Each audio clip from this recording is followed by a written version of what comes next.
لطوری طور پر ہم عام اتواروں میں سے 19ویں اتوار کی عبادت ہم آج خداوند کی نظر گزرانتے ہیں، اور آج خداوند ہم سب سے ایک بات کرنا چاہتا ہے، اور وہ چاہتا ہے کہ ہم تیار ہوں، ہم تیار رہیں، اور جس نے تیاری نہ کی وہ مار کھائے گا۔ سو تیاری بڑی ضروری ہے۔ ایک شاگرد ایک دن اپنے استاد کے پاس آتا ہے اور کہتا ہے، گرو جی مجھے بتائیں میں مرنے کے لیے کس دن سے تیاری شروع کروں؟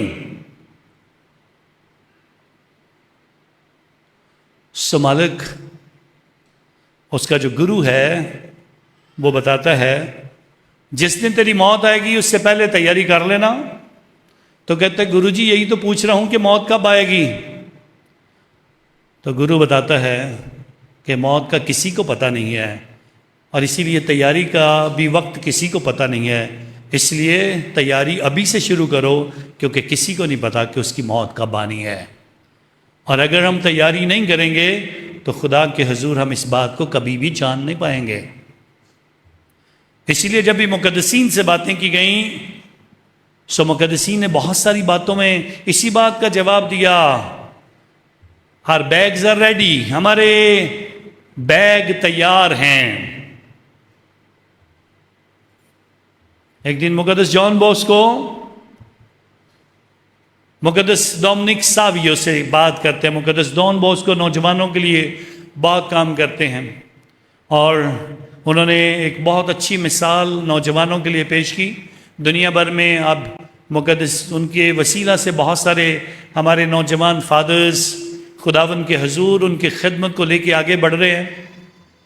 سو ایک دن مقدس ڈان بوسکو اور مقدس ڈومنک ساویو فٹ بال کھیل رہے تھے، تو اچانک سے ڈان بوسکو کے ذہن میں ایک خیال آیا اور دیکھا کہ ڈومنک ساویو بڑا اچھا فٹ بال کھیل رہا ہے، اور اسے سوال کر کے کہتے ہیں، ساویو اگر یہاں خدا کا فرشتہ آ جائے اور کہے تمہیں ابھی مرنا ہے تو تم کیا کام کرو گے؟ تو اس نے بڑی سادگی سے کہا، کچھ بھی نہیں کروں گا، میں تو فٹ بال ہی کھیلوں گا۔ مقدس ڈومنک ساویو نے یہ جواب اس لیے بڑی سادگی سے دیا تھا کیونکہ وہ خود بہت ساری تیاری کر کے بیٹھا ہوا تھا، خود ہر روز یسوع کے لیے تیار ہوتا تھا، عبادت سے، دعا سے، نیک زندگی سے اور نیک اعمال کے ساتھ۔ اور جب مقدسین کہتے ہیں کہ ہمارے بیگز تیار ہیں، our bags are ready، سو آج کی پہلی تلاوت میں اعلان کیا گیا، ہم ایک ایسے وطن کی تلاش میں ہیں جس کا ہمیں پتہ نہیں ہے، اور تمام مسیح ایمانداروں کو اس وطن کی تلاش کے لیے، اس وطن تک پہنچنے کے لیے کوشش کرنی ہے۔ لیکن آپ سب سے میں ایک سوال کرنا چاہتا ہوں، چھوٹا سا، جو سب کے لیے ہے، سارے اس کا جواب اپنے آپ کو دیں گے، مجھے نہیں دینا۔ کیا آپ کے بیگ ریڈی ہیں؟ اور اگر آپ کہتے ہو کہ میرے بیگ ریڈی ہیں، سو آپ نے اپنے بیگ کے اندر کیا رکھا ہے؟ کیا ہوگا آپ کے بیگ کے اندر؟ اگر آپ کو کسی بھی سفر کے لیے جانا ہے، یہاں سے کراچی جانا ہے، سو آپ خود جانتے ہو ہم کیا کچھ رکھتے ہیں۔ بیگ تیار کرنا کوئی آسان کام نہیں ہوتا ہے۔ میں بھی بہت برا ہوں اس بات پہ، جب کہیں جانا ہوتا ہے بہت ساری سامان اور بہت ساری چیزیں اتنی ہو جاتی ہیں، بیگ بند نہیں ہو رہے ہوتے۔ لیکن اگر ایک بہت مشہور سنگر ہے، اس نے ایک خوبصورت سا گیت لکھا، اور اس گیت کے اندر اس نے بیان کیا، ٹرین آ رہی ہے جو آسمان تک لے جائے گی، جس نے بھی جانا ہے، یہاں پہ بیگوں کی ضرورت نہیں ہے، ٹکٹ کی بھی ضرورت نہیں ہے، بلکہ آؤ اور اس گاڑی کے اوپر سوار ہو جاؤ تاکہ یہ گاڑی آپ کو آسمانوں پہ لے چلے۔ اگر آپ آسمان پر جانے کی تیاری کر رہے ہیں تو آپ کے بیگ کے اندر کیا ہوگا، یہ ہمیں سوچنا ہے۔ اس کا جواب مجھے نہیں دینا، آپ نے مجھے جواب نہیں اس کا دینا، بلکہ اپنے آپ کو دینا ہے۔ کیا رکھو گے اس بیگ کے اندر؟ کیا ہے آپ کے پاس؟ کس بات کے لیے ہم تیاری کر کے بیٹھے ہیں؟ ہر روز اس بات کا ہم ذکر کرتے ہیں، سوچتے ہیں خداوند مجھ سے ملے، میرے سے بات کرے۔ سو ہمیں سوچنا ہے، اسی ایمان کے لیے ہمیں سکھایا گیا ہے، ایمان میرا کیسا ہوگا؟ اور مثال دی گئی ہے ابراہیم کی، جو ایمانداروں کا باپ ہے۔ مثال دی گئی ہے ابراہیم کی، اور آج کی دوسری تلاوت میں اعلان کیا گیا، ایمان اندیکھی چیزوں کی ماہیت ہے۔ ایمان ایسے ہی ہے جیسے اندیکھی چیزوں پہ سوچنا ہے۔ ایسا ہمیں نظر نہیں آئے گا اس کا نتیجہ کیا نکلے گا۔ ابراہیم کو رکھا گیا ہمارے سامنے اور کہا گیا، ابراہیم اپنے آباء و اجداد کو چھوڑ اور اس سرزمین کی طرف جا جو میں تجھے دکھاؤں گا۔ اور ابراہیم نے دوسرا سوال نہیں کیا، بلکہ چل پڑا، اپنے رشتہ داروں کو، عزیزوں کو، اپنی اس جگہ کو چھوڑا اور چل پڑا خداوند کے حضور۔ اور پھر اسی لیے اس کی زندگی سے ہم اس بات کو دیکھ پاتے ہیں۔ آج کی پہلی تلاوت جو کہ حکمت کی کتاب سے لی گئی، اس میں ذکر کیا گیا، آج ہم اس رات کا ذکر کرتے ہیں جس پر ہمارے آباء و اجداد نے بھروسہ رکھا اور ایمان سے چل پڑے۔ خدا کے حضور آباء و اجداد کا بھروسہ تھا، امید تھی، ایمان تھا، اسی ایمان کے مطابق خداوند کے حضور وہ چل پڑے۔ آپ کا ایمان کیسا ہے؟ آپ اپنے بیگ میں ایمان کی اس برکت کو کیسے لے کے پھر رہے ہو؟ آپ کے اندر ایمان کیسا ہے؟ یہ ایمان کبھی بڑھ جاتا ہے، کبھی کم ہو جاتا ہے، کبھی مضبوط ہو جاتا ہے، کبھی کمزور ہو جاتا ہے، کبھی ایمان سست پڑ جاتا ہے، کبھی ایمان بڑا تر و تازہ ہوتا ہے۔ آپ کے اندر کیسا ایمان ہے؟ اسی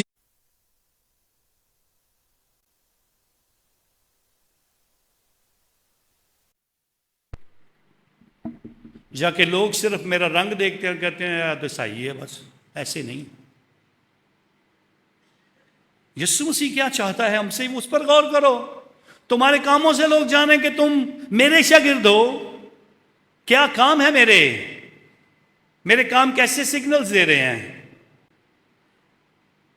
اور اسی لیے پھر مقدس یعقوب اپنے خط میں بڑے واضح طریقے سے بتاتا ہے، تم باتوں سے، خالی باتوں سے ہی کہتے ہو میں بڑا ایماندار ہوں، میں بڑا ایماندار ہوں۔ وہ کہتے ہیں میں اپنے کاموں سے دکھاؤں گا میں ایماندار ہوں۔ لفظی نہیں ہے، باتوں کی بات نہیں ہے، میں اپنی زندگی سے دکھاؤں گا۔ وہ ایمان جو زندگی سے دکھانا ہے وہ سیکھنا ہے، اس ایمان میں بڑھنا ہے، مضبوط ہونا ہے۔ آپ کے اندر ایمان ہے، آپ کیسے سگنل پکڑتے ہو آپ کو اندازہ ہی نہیں ہے۔ اور اس کا اندازہ اور تجربہ کرنا، جب آپ کبھی ٹرین پہ جا رہے ہو، بس پہ جا رہے ہو، اچانک سے آپ کی نظر کھڑکی سے باہر پڑے اور آپ کو صلیب نظر آئے، آپ کے اندر وہ سگنل آئیں گے مسیح کے، آپ محسوس کرو گے یہاں پہ مسیح لوگ رہتے ہیں۔ آپ مانو یا نہ مانو، آپ کے اندر جو خوشی ہے وہ محسوس ہوگی۔ اور خدا نہ خواستہ اگر آپ پہ کوئی مشکل آتی ہے، حادثہ ہو جاتا ہے، کچھ آپ کو ضرورت پڑ جاتی ہے، سو آپ ادھر جانے کی بجائے صلیب کے پاس جاؤ گے، کیونکہ پتہ ہے میرا انٹینا وہ ہے، میرے سگنل وہاں پہ جڑتے ہیں، میرا ایمان وہاں پہ کلیئر ہوتا ہے، میرے یسوع نے یہاں پہ قربانی دی تھی اور میں وہاں سے جا کے جڑ جاؤں گا، مجھے برکت مل جائے گی، مجھے تسلی مل جائے گی، مجھے فضل ملے گا، برکت ملے گی، اور میری پریشانی کا حل بھی وہاں پہ مل جائے گا۔ سو ابراہیم تو چل پڑا ہے ایک ایسی سرزمین کی طرف ایمان کے ساتھ کہ اب اسے صرف اور صرف خدا کی آواز پہ بھروسہ کرنا ہے۔ سو پہلی تلاوت کہتی ہے آباء و اجداد نے بھروسہ کیا، امید رکھی، اور ہمیں بھی زمین پر امید ہے، ہم آسمان پر جائیں گے، ایمان رکھیں گے تب آسمان پر پہنچیں گے۔ اور ابراہیم چل پڑا ہے اور اولاد ہے نہیں، وعدے کیے جا رہے ہیں میں تیری اولاد کو آسمان کے ستاروں اور ریت کے ذروں کی مانند بناؤں گا۔ اور ادھر بیوی بانجھ ہے، اس کو تانے ملتے ہیں اور وہ پریشان ہوتی ہے میں بانجھ ہوں۔ اور پھر اسی لیے خداوند کہتا ہے میں اسے بیٹا عطا کروں گا، اور اسحاق جیسا بیٹا دیا، اس کے بعد کہا اس کو بھی قربان کر دو، اور اس نے قربان کرنے سے انکار نہیں کیا۔ جس نے پہلے دیر سے دیا ہے اب وہ اسے زندگی بھی دے سکتا ہے۔ مر بھی جائے گا، یہ مردوں میں سے زندہ ہو سکتا ہے۔ سو یہ خدا ایمانداروں کے ساتھ کچھ ایسا چاہتا ہے۔ ایمان میں شک نہیں ہونا چاہیے۔ اور یہ سال کیونکہ ہم خداوند کے حضور اس بات کے لیے تیار کر کے خداوند کے حضور پاپا اعظم نے ہمیں دیا ہے، امیدوں کے زائرین، اور امید کبھی شرمندہ نہیں کرتی۔ یہ ابراہیم نے سکھایا ہے۔ امید تھی، چل پڑا، امید تھی اولاد مل گئی، امید تھی قربان کرنے کے لیے چلا گیا، امید تھی میری اولاد آسمان کے ستاروں ریت کے ذروں کی مانند ہوگی۔ خدا نے اسے اسحاق سے بچے دیے، اور اس کے بعد یعقوب، اور یعقوب کے بعد پھر 12 بیٹے، اور 12 بیٹوں کے بعد پھر 12 قبائل، اور پھر 12 قبائل کے بعد ہزاروں اور لاکھوں، اور پھر اس کے بعد آج پوری دنیا میں آسمان اور زمین کے جو باتیں کی گئی ہیں، آسمان کے ستاروں ریت کے ذروں کی مانند، آج کوئی ابراہیم کے بچوں کو پہچان نہیں سکتا ہے، کیونکہ مسیح بھی اسے اپنا باپ مان رہے ہیں، مسلم بھی اسے اپنا باپ کہہ کے پکار رہے ہیں، اور یہودی بھی باپ ابراہیم کہہ کے پکار رہے ہیں۔ سو خدا کے حضور زمین پر بسنے والے لوگ اگر ایمان کی قوت پاتے ہیں تو ابراہیم سے پاتے ہیں، اور اس لیے وہ ایمانداروں کا باپ بنا، کیونکہ اس نے خدا پر بھروسہ کیا، اور وہ کہتا ہے خدا پر بھروسہ کرنا سیکھو، سیکھو خدا پر بھروسہ کرنا۔ اسی لیے آج خداوند کے حضور عبرانیوں کے نام خط اس کے 11ویں باب سے یہ پوری کی پوری جو ایک تفصیل بیان کی گئی ہے، کچھ ہم نے حصہ پڑھا ہے، لیکن یہ پورا باب پرانے عہد نامے کے تمام ان ایماندار لوگوں کا ذکر کرتا ہے جنہوں نے ایمان کی ایک خوبصورت مثال پیش کی۔ ابراہیم کا سن لیا، موسیٰ کا ذکر کریں، وہ اس قوم کو لے کے چل پڑا جو مصر میں غلام تھی، اور خدا نے اس کے وسیلہ سے اس غلامی سے انہیں آزادی دی، اور وہ لے کر چل پڑا اس شہر کی طرف، اس سرزمین کی طرف جہاں دودھ اور شہد بہتا ہے، دودھ اور شہد کی ندیاں ہیں۔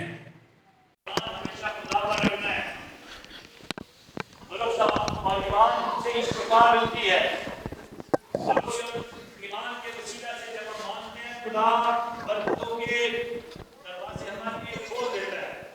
جب ڈاکٹرز اور دوائیاں زندگی میں کام کرنا چھوڑ دیتی ہیں تو وہ کہتے ہیں جاؤ اسے خدا کے پاس میں جاؤ، دعا کرو اس کے لیے،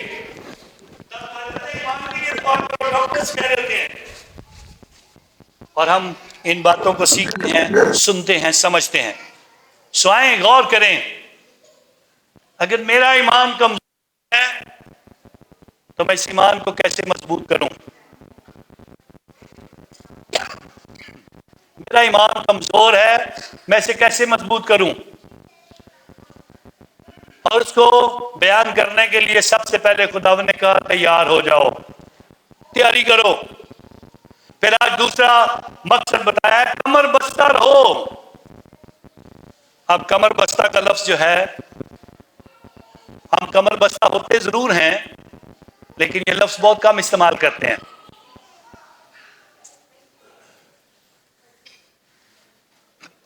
کمر بستہ ہم ہوتے ضرور ہیں لیکن لفظ کم استعمال کرتے ہیں۔ سارے بیلٹ باندھتے ہیں، سارے اپنے جو کف ہیں اوپر کو کام کرنے کے لیے تیاری کرتے ہیں، اوپر کو کرتے ہیں۔ یہودی روایات میں جب بھی کوئی کام کرنا ہوتا تھا، جب بھی خدمت کرنی ہوتی تھی، جب بھی کوئی اپنے آپ کو کام کے لیے پیش کرتا تھا تو سب سے پہلے وہ خداوند کے حضور اپنے کپڑوں کو اٹھاتا تھا اور اچھے سے اپنی کمر کے اوپر باندھتا تھا تاکہ میرے کپڑے میرے کام میں رکاوٹ نہ آئیں،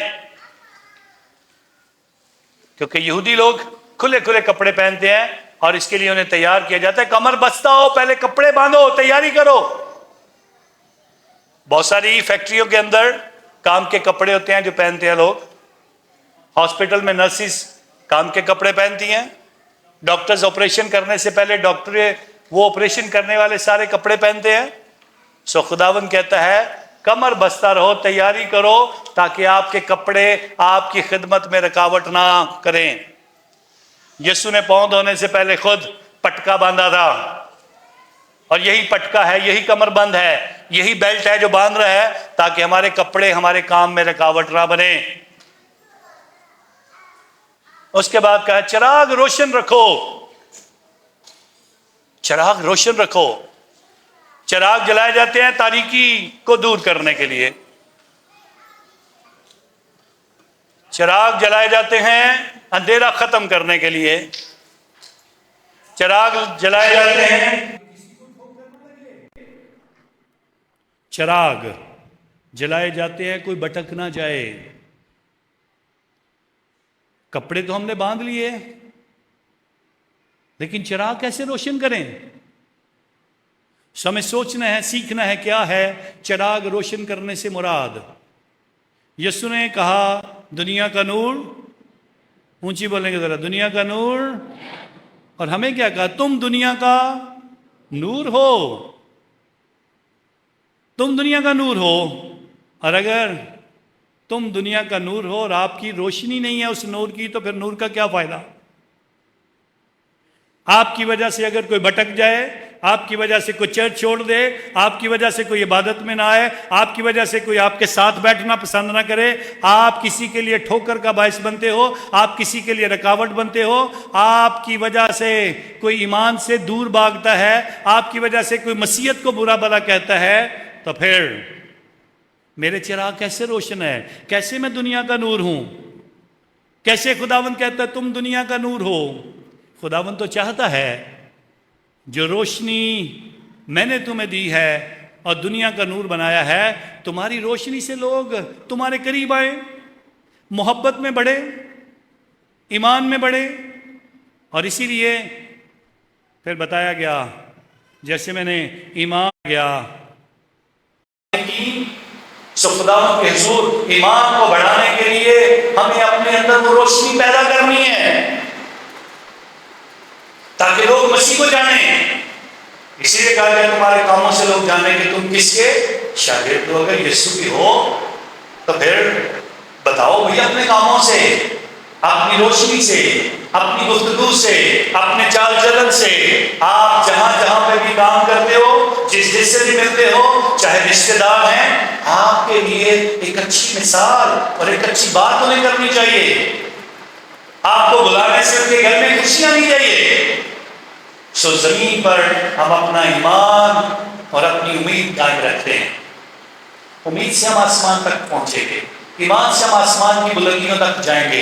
ایمان ہی سے ابراہیم چل پڑا، ایمان ہی سے اس سرزمین کی طرف جسے وہ جانتا نہ تھا، ایمان ہی سے آج خدا ہمیں آسمانی دسترخوان پر بیٹھنے کی دعوت دیتا ہے۔ اور اس لیے پچھلے جو آدمی کہا آسمانی عالم بالا کی چیزوں کی تلاش کرو، تلاش کرو میرا خزانہ کہاں ہے۔ اور بتایا گیا جہاں تیرا خزانہ ہوگا وہاں تیرا دل لگا رہے گا۔ آپ کا دل کہاں لگا ہوا ہے؟ آپ کے پاس اپنے بیگ میں رکھنے کے لیے کیا ہے؟ آسمان پر صرف ایک خزانہ جائے گا اور وہ محبت ہے۔ ایمان امید جو ہے وہ ختم ہو جائے گی، وہاں ایک ہی بچے گا، وہ محبت ہے۔ وہ خدا کے ساتھ آپ نے محبت کیسے کی ہے؟ اپنے ہمسائے کے ساتھ محبت کیسے کی؟ آپ نے کس طرح سے اس محبت کو جانا ہے؟ آپ نے کس طرح سے اپنے ایمان میں مضبوطی پائی ہے؟ آپ نے کس طرح بھروسہ کیا اس محبت کا جو خدا آپ سے رکھتا ہے اور دوسروں کے ساتھ وہ کہتا ہے کہ اس محبت کو بانٹو۔ سو آج دو تمثیلیں خداوند نے ہمارے سامنے رکھی ہیں جن کا ذکر آج کے کلام کے اندر آیا ہے۔ ایک تمثیل جس میں بتایا گیا مالک شادی کے لیے گیا ہے اور نوکروں کو کہہ گیا ہے جاگتے رہو، میرے آنے کا انتظار کرو۔ اور یہودی شادیاں ایک دن کی نہیں ہوتی تھیں، کبھی کبھی 7 دن لگتے تھے، 8 دن، 10 دن بھی لگ جاتے تھے، اس لیے کوئی پتہ نہیں ہوتا تھا کب آئے گا مالک۔ لیکن مالک کہہ کے گیا ہے میرے آنے کا انتظار کرو۔ اور پھر بتایا ہے اگر آ کر مالک آپ کو دوسرے پہر یا تیسرے پہر 3-4 دنوں کے بعد، ہفتے کے بعد، صبح 3 بجے یا صبح 4 بجے آ کے دیکھتا ہے تو اسے خوشی ہوتی ہے۔ سو اس لیے کہا گیا مبارک ہیں وہ غلام جنہیں مالک آ کر ایسے کرتا ہوا پائے۔ سو ہمیں سوچنا ہے کیا ہم خداوند کے حضور ان مبارک غلاموں میں شریک ہیں کہ نہیں ہیں؟ کیسے ہیں ہم؟ کس طرح کی ہماری زندگی ہے؟ کیا ہم ان مبارک لوگوں میں گنے جاتے ہیں کہ نہیں؟ ایک رات کا چوکیدار ایک دن صبح اپنے مالک کو روکتا ہے، کہتا ہے مالک مالک باہر نہ جانا۔ کہتا ہے کیوں نہیں جانا مجھے باہر؟ کہتا ہے مالک آج رات کو مجھے خواب آیا تھا کہ آپ کا ایکسیڈنٹ ہو گیا ہے، اس لیے میں نہیں چاہتا ہوں کہ آپ جاؤ۔ سو مالک کہتا ہے کوئی بات نہیں، میں تھوڑا سا کام کر کے آ جاتا ہوں، جلدی واپس آ جاتا ہوں۔ مالک جاتا ہے، کار جاتا ہے، ایکسیڈنٹ ہوتا ہے، اس کی ٹانگ ٹوٹ جاتی ہے، واپس آتا ہے، ہاسپٹل سے ہو کے واپس اپنے گھر پہنچتا ہے اور اپنی بیوی کو کہتا ہے بیوی کبٹ سے 2 لاکھ روپیہ نکال کے لاؤ، اور اس چوکیدار کو بلاتا ہے، چوکیدار کو بھی بلاؤ۔ چوکیدار کو بلایا جاتا ہے، 2 لاکھ روپیہ اس کے ہاتھ پہ رکھا جاتا ہے اور اسے کہتا ہے شکریہ، تو نے مجھے بڑا روکنے کی کوشش کی تھی کہ میں باہر نہ جاؤں، لیکن پھر بھی میں گیا، میرا ایکسیڈنٹ ہو گیا، میری ٹانگ ٹوٹ گئی، یہ 2 لاکھ روپیہ تیرا نام ہے، اور آج کے بعد تو میرے گھر میں چوکیداری نہیں کرے گا۔ کوئی جانتا اسے چوکیداری سے کیوں نکالا تھا؟ چوکیداری سے کیوں نکالا تھا؟ سوچو، کیونکہ وہ رات کو سو گیا تھا، رات کے چوکیدار کو جاگنا ہے۔ سو آپ کے پاس بھی جو ذمہ داریاں آپ کو دی ہیں وہ آپ نے پوری کرنی ہے۔ باپ کی ذمہ داری ہے، ماں کی ذمہ داری ہے، بہو کی ذمہ داری ہے، دلہا کی ذمہ داری ہے، میاں بیوی کی ذمہ داریاں ہیں، بہن بھائیوں کی ذمہ داریاں ہیں، ماں باپ کی ذمہ داریاں۔ اگر آپ اپنی ذمہ داریاں اچھے طریقے سے نہیں پوری کرو گے تو پھر آپ کو بھی نوکری سے نکال دیا جائے گا، اس بس میں، اس ریل گاڑی میں سوار نہیں ہوگے جو آسمان کی طرف جاتی ہے، جس کے لیے کوئی ٹکٹ کی ضرورت نہیں ہے، صرف خدا کا شکریہ ادا کرنے کی ضرورت۔ کوئی بیگ نہیں جائے گا، آپ کی محبت آپ کے ہمراہ جائے گی جو آپ نے خدا سے رکھی ہے اور انسانوں سے بانٹی ہے۔ کس طرح اور ہمارا ایمان مضبوط ہوگا؟ 3 باتیں کر کے ہم ختم کرتے ہیں۔ پہلی بات جس پر ہمیں بھروسہ کرنا ہے وہ بھروسہ کرنا ہے خدا کے حضور، پروویڈنس آف گاڈ، خدا کی پروردگاری پر۔ یہوہ یری، جو مہیا کرتا ہے، خدا دیتا ہے سب کو، ہم اسے حاصل کرنے کے بعد کس طرح اس کا شکریہ ادا کرتے ہیں، کیسے ہم اس کی پروردگاری کا بھروسہ اور یقین رکھتے ہیں، کیسے ہم اپنے لیے مانگتے ہیں اور دوسروں کے لیے مانگتے ہیں۔ اور آج کلام کے اندر لکھا گیا کوئی دینے سے غریب نہیں ہوتا، کسی کی مدد کرنے سے آپ غربت میں نہیں چلے جاؤ گے، خدا کے حضور دینے سے آپ کے گھر میں غربت نہیں آئے گی۔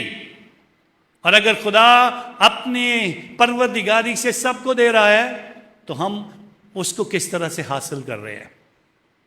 دوسرا نقطہ جس پر ہمیں غور کرنے ہے وہ یہ ہے، میری پہچان کیا ہے؟ پہچان کیا ہے؟ میں کس طرح سے اس پہچان کے ساتھ جیتا ہوں؟ لوگ مجھے دیکھتے ہیں تو کیا کہتے ہیں؟ کیا میری پہچان مسیح ہے یا میری پہچان کچھ اور ہے؟ جھوٹ بولنے والا ہے، چور ہے، برا ہے؟ کیسی میری پہچان ہے؟ میری پہچان اچھے مسیح کی ہے؟ کس طرح سے میں اپنی پہچان کو بنا کے رکھا ہوں؟ خدا نے مجھے پہچان دی ہے کہ میں خدا کا بیٹا اور خدا کی بیٹی ہوں، میری پہچان تو یہ ہے۔ اس نے ہمیں دوست کہا ہے، اگر ہم خدا کے دوست ہیں، خدا کے بیٹے اور بیٹیاں ہیں، تو پھر ہم دنیا کو کیا دکھا رہے ہیں؟ سو خدا نے جو دیا ہے اس کو میں کیسے دنیا کو دکھا رہا ہوں؟ اپنی پہچان دنیا کے سامنے کیا بنا کے بیٹھا ہوا ہوں؟ اور تیسرا نقطہ جس پر ہمیں غور کرنا ہے، جو کچھ خدا نے مجھے دیا اس میں سے کیا میں دنیا کو دے رہا ہوں؟ کیا میں بانٹ رہا ہوں؟ میں کیسا سخی ہوں؟ میری سخاوت کیسی ہے؟ میں کس طرح سے اس ایمان کے اس نقطے کو سمجھتا ہوں؟ دینے سے کیا میں غریب ہو جاؤں گا؟ کیا میری زندگی ایسی ہو جائے گی؟ خداوند ایسا کچھ نہیں چاہتا ہے۔ خداوند چاہتا ہے ہم ایمان رکھنا سیکھیں اور تیاری کریں آسمان کی، اور بیگ اپنے میں کیا رکھیں گے اس پہ ہمیں سوچنا ہے۔ کیا سچائی ہوگی وہاں پہ؟ کیا رحم ہوگا وہاں پہ؟ کیا محبت ہوگی وہاں پہ؟ معافی میں نے دی ہوگا کسی کو؟ کیا میری توبہ ہوگی وہاں پہ؟ اور اسی لیے خداوند کے حضور چرچ کے لیے خداوند کے حضور کہا جاتا ہے یہ گناہ گاروں کا ہاسپٹل ہے، جہاں گناہ گار آتے ہیں معافی مانگتے ہیں تاکہ نئے ہو کر جائیں، ایمان کے ساتھ برکت پا کر جائیں، تاکہ خداوند کے حضور یہ روحیں مضبوط ہوں خداوند میں۔ سوئیں خدا کا شکریہ ادا کریں جو آج ہمیں کہتا ہے تیار رہو، تمہیں اندازہ بھی نہیں ہوگا کس گھڑی چور آ جائے گا، اور اس کے لیے ہمیں جاگنا ہے، کیونکہ جب وہ دروازہ کھٹکھٹائے تو ہم کھولنے والے بنے، اچھے خادم بنے، ہم اچھے خدا کے لوگ بنے، اچھے ایماندار بنے، اور جب ان باتوں پر غور کریں گے تو پھر میری تیاری کیسی ہے، میری آنکھیں کھلی ہیں کہ نہیں، میرا دل پاک صاف ہے کہ نہیں، میں اپنے مالک کو کیسے قبول کرتا ہوں، میں اس کے لیے کیسے دروازہ کھولتا ہوں، میں اپنے مالک کی خوشی کو کیسے دیکھتا ہوں۔ سو اس کے لیے ہمیں آج خدا برکت دیتا ہے۔ سوئیں ایمان کے ساتھ ان باتوں پر غور کرتے ہوئے اس کے نام کو جلال دیں، اس کی تعریف کریں، ہمیشہ اس کے حضور آ کر برکتیں پائیں، اور ہمیشہ اپنے گناہوں کا اقرار کر کے ایک نئی قوت کے ساتھ، ایمانی مضبوطی کے ساتھ، پکے اور سخت اور پرجوش ایمان کے ساتھ خداوند کے حضور آگے بڑھے اور اس کے نام کو جلال دیں۔ خداوند ہم سب کو برکت دے، مسیح یسوع کے نام سے۔